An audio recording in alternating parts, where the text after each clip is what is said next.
Hi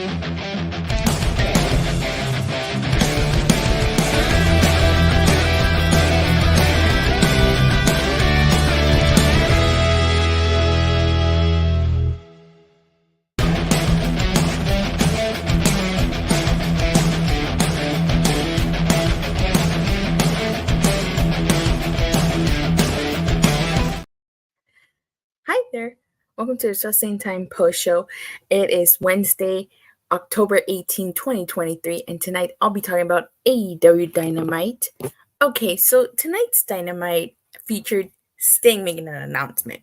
Now, everybody kind of suspected that he was going to, talk about his retirement, and he did. He announced his retirement tonight.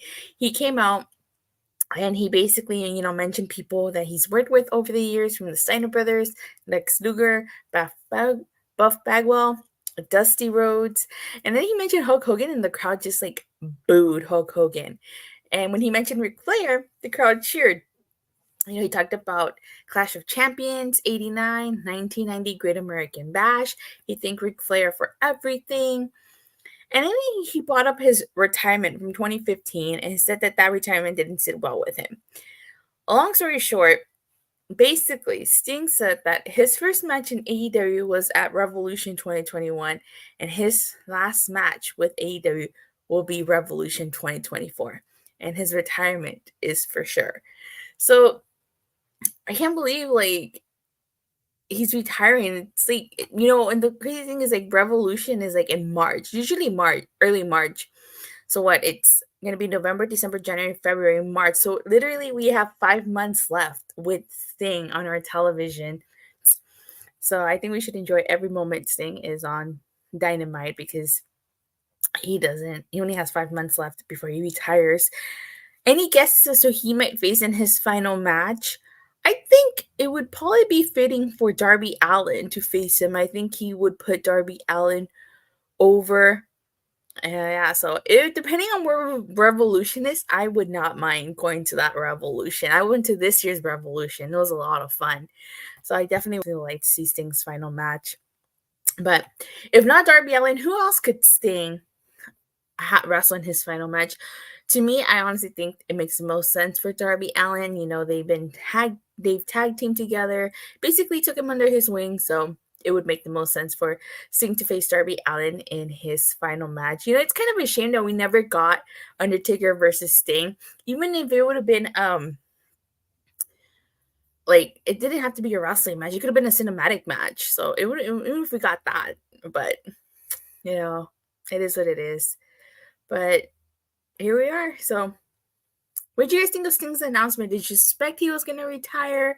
Let me know in the live chat or in the comments. But all right. So basically tonight's Dynamite kicked off with Penta Cero Miedo versus Jay White. This is a really great opening match. The thing is, I feel bad for Penta. He was out there alone. He only had Alex Abrahantes, and Jay White had the rest of Bullet Club Gold. So this was not a fair fight. Of course, Jay White was victorious because, the distraction from Bullet Club Gold and Juice Robinson hitting Penta with that $24.99 ring from TJ Maxx. And so, at the end, Jay White cut a promo asking saying MJF sucks and where he's at, and he's truly an elite world champion, and he's still waiting on a response for that generous offer. So it would be MJF and 3 other people versus Bullet Club Gold. And Juice Robinson basically says he's winning tonight's Battle Royal, and he would face MJF next week. So this leads into an MJF interview, and he's basically I could have run out there like every good guy in pro wrestling, but he's not a good guy. He's a scumbag. That's true. I don't know why a lot of wrestlers do that. They run out there knowing that they're outnumbered. I don't think anybody would have came to back up MJF. Maybe the Acclaim, since they did interrupt the segment. He said he was going to be doing commentary for tonight's main event, which he did. And this is the most hilarious thing ever. So he said that the people at New York Comic Con, because if you guys don't know, MJF was at New York Comic Con. reminded him of Jay White. They were cosplaying as champions because Jay White sold his belt and he was carrying that belt, so he's cosplaying as a champion. So that's so hilarious that MJF said that. And so he's asked on an update about Adam Cole, baby. But before he could say anything, the Acclaim interrupt, and Max Caster suggests they team together, and then he says he's gonna enter the battle royal so that MJF could put a ring on it, and just MJF walks away. I don't know where they're going with this whole Max Caster MJF stuff, but it's kind of intriguing. Now, speaking of MJF and him looking for partners, we actually had a Roderick Strong segment. So it featured him, Adam Cole, and the Kingdom. And Mike Bennett was like banging on the drums. If you've heard the song Headstrong, he remade it with Next Strong, take on anyone. Oh my god. I don't know if anybody's heard that song, Headstrong. But I have. It's actually a really good song. I like it. It's by Trap. It's by a group called Trap. If you've never heard the song, I suggest you check it out. I like it. And so when he was singing it, I was like, oh, I get it. Next Strong, Headstrong. Yeah, okay. So I thought the skit was hilarious. I've up until this point, I've thought all of Adam Cole's skits have been so extremely hilarious. He gave Roderick Strong coffee, but Roderick Strong was like, I hate hot coffee. I feel him there because I personally don't like hot coffee. I prefer iced coffee over hot coffee any day of the week. And Adam Cole threatens to leave, and Roderick Strong quickly apologizes to him. And then he makes some PBJ peanut butter jelly sandwiches. Because he says that when they were Ring of Honor, that's what Adam Cole used to do, making peanut butter and jelly sandwiches. And he takes a bite out of this PBJ, and he says he hates the crust, and he tells him he had to cut it off. Adam Cole gets fed up with this, and he says he hasn't spoken to MJF in weeks, and he needs to get surgery. And so he just wheels himself away, and Roderick Strong says he needs to be nice to the scumbag in order to keep Adam Cole happy. So this kind of leads me back to my to earlier in the night. So I honestly wouldn't be surprised if maybe Roderick Strong kind of offers to team with MJF, him in the Kingdom. It's peanut butter jelly time, peanut butter jelly time. Yeah. I just think back to Brian from Family Guy when he puts on the banana and starts doing that. Peanut butter jelly time. So I honestly see that being a scenario. I mean, think about it. It would be Roderick Strong, the Kingdom, or Mike Bennett and Matt Taven, plus MJF against Bullet Club Gold. I could see that happening. I honestly think it might happen. MJF would probably have a hard time trusting Roderick Strong, but I think with his brochacho Adam Cole, I think it will likely happen. But what do you guys think? Would MJF team up with the Kingdom and Roderick Strong to take on Bullet Club Gold? I think that's more likely than him and the Acclaim. We get an AEW Women's World Title Eliminator match. It's Emi Sakura versus Hikaru Shida. This is a good match. No surprise Hikaru Shida won. I don't think champions should be losing the World Title Eliminator matches. So we get a rated R rebuttal. And basically, Adam Copeland, I was about to call him Edge.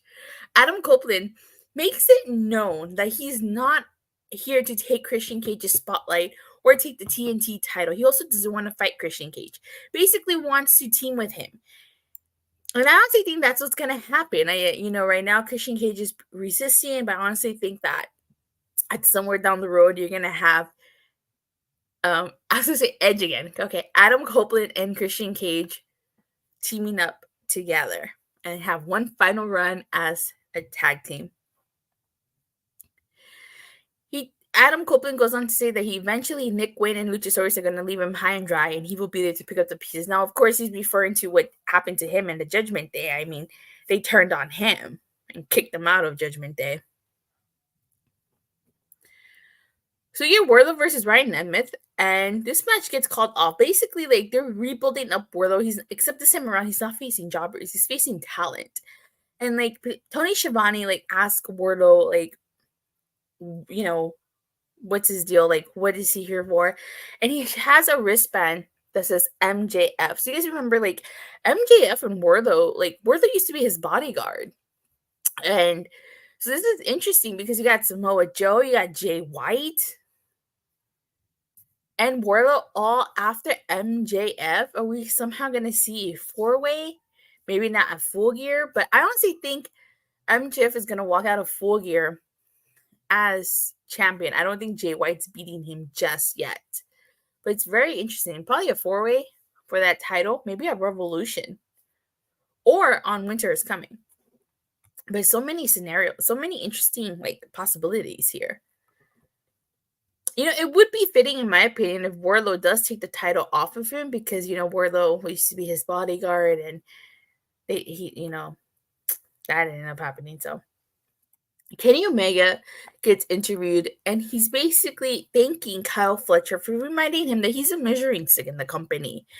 And as he's talking about how he's going to first take out Kyle Fletcher and then on Callis, he mentions how maybe he might go after the title. And MJF shows up.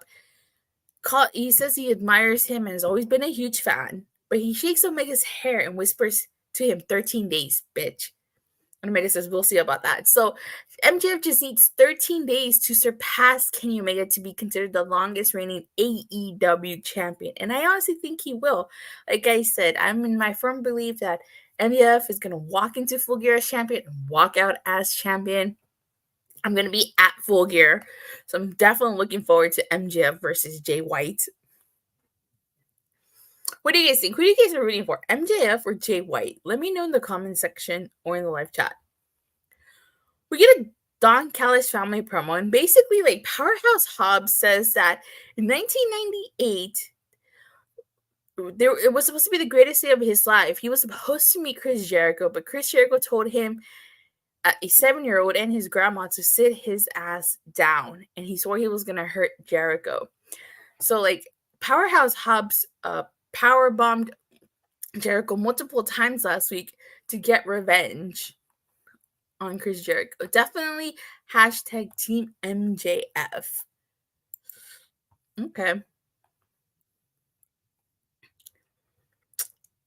So this whole, like, promo leads into Kyle Fletcher versus Kenny Omega. Like, Kyle Fletcher says that he was the weakest link and that he only did that match as a favor to Will Ospreay. And that he's going to prove to not only Don Callis, but to everybody, he doesn't need help beating Kenny Omega. So Kyle Fletcher versus Kenny Omega was a really great match. I personally enjoyed it, and it's nice to see Kyle Fletcher getting some shine, especially since Mark Davis is out with an injury. Oh, that's cool. You're watching Halloween Havoc. But it's no surprise Kenny Omega won here. I didn't think Kyle Fletcher was going to defeat Kenny Omega. The only way I saw Kyle Fletcher defeating Kenny Omega was with help from the Don Callis family, but since he said he wanted to do it alone, I was like, yeah, he's definitely not going to win. We get Lance Archer versus, I think, Baron Brown. This was an enhancement match. This was pretty much just to have Lance Archer on his, like, hometown, home state. Yeah, there's not much to talk about.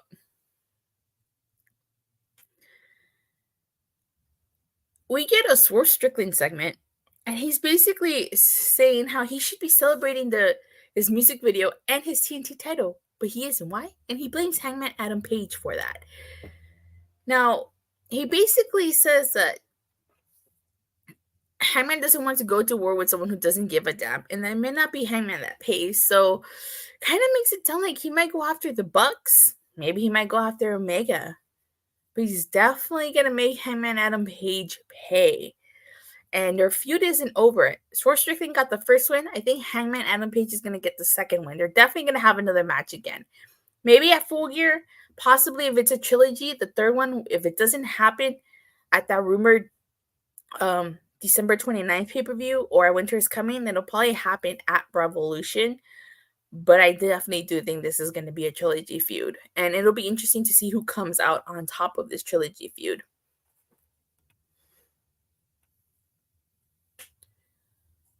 we get a Nick Wayne sit-down interview, with his mom and good old JR. And basically, the reason that he says he turned on Darby Allin was because it was all about Darby Allin. No one congratulated him from getting into AEW. Everybody congratulated Darby Allin. And basically, he says Christian Cage is his father figure. So, Christian Cage shows up and calls him son and asks him if he's ready to come home. But his mom basically tries to stop him, and he basically tells his mom not to touch him and says that she's a terrible mother. And then when the door closes, Darby Allin attacks Nick Wayne and Christian Cage. This ends up going up into the ramp in the ring. A Sting comes out. We get a Scorpion deadlock to Christian Cage. And so it's just a madness out there. But it's definitely not over, for sure. I would not be surprised if eventually maybe Adam Copeland joins forces with Darby Allin and Sting to take on Christian Cage, Luchasaurus, and Darby Allin. I mean, Christian Cage, Nick Wayne, and Luchasaurus, my bad. So the main event was a Dynamite Dozen Battle Royal, and MJF was on commentary. Some of the spots in this match that I was able to catch was when Jeff Hardy did the dance. He was basically mocking Daniel Garcia, which I thought was so hilarious. I don't know what MJF told Dustin, but he definitely whispered something to Dustin, and he attacked Juice Robinson. We had Daniel Garcia eliminating Jeff Hardy. There was this spot where Daddy Garcia tried to dance, but Daddy Magic stopped him. There's some animosity there between Daddy Magic and Daniel Garcia. Daddy Magic blaming Daniel Garcia for not being focused on the group. So Dustin ended up eliminating Daddy Magic, and then Daniel Garcia eliminated Dustin. And then he did his dance. Max Caster eliminated Daniel Garcia. And the final two ended up being Juice Robinson and Max Caster. So while this is happening, Jay White attacked MJF on commentary. And, MJF finally got his belt back. But Jay White went low with a low blow. And Juice Robinson, he hits Max Caster with that $24.99 ring, cubic zirconium ring from TJ Maxx, and he ends up winning this. So it's going to be MJF versus Juice Robinson next week in Philadelphia for that Dynamite Diamond ring. For that ring being cubic zirconium and being $24.99 and from TJ Maxx, it seems to be holding up. I mean, earlier in the night, he knocked out Penta, Cero, Miedo with that ring, and now he knocked out Max Caster. That's some good quality ring right there. But Juice Robinson with that Dynamite Diamond ring is so hilarious. Seriously. Now, I do wonder if MJF is going to beat Juice Robinson here. And, Juice Robinson isn't going to be alone out there. MJF is probably going to be alone. Adam Cole's out with an injury. The only way I feel what might happen, this is a long shot, but I think that the Kingdom and Roderick song might somehow help MJF. That's what I think. It's a long shot, but it would make sense. It's the only way I see it being an even battlefield for MJF, because him out there by himself, there's no way he would retain that Dynamite Diamond ring. I bet TJ Maxx is going to see a major increase in sales on those rings after definitely, right? I mean, they seem to be pretty sturdy for it being $24.99. All right. Well, overall, tonight's show wasn't too bad. There were things I liked about it. The thing that kind of threw me for a loop was the Lance Archer match. Okay, I feel that wasn't. You take that out, I felt it would have been a really much stronger show. I'd give it an 8 out of 10. Tonight's Dynamite, 8 out of 10. That was pretty decent Dynamite. But with that being said, thank you guys all so much for watching and for the continued support. Please don't forget to like and subscribe. Make sure you hit that bell so you get notified whenever I go live or release a new video. And I'll see you guys Friday after SmackDown. But maybe not immediately after SmackDown, but I'll see you guys after SmackDown. Bye.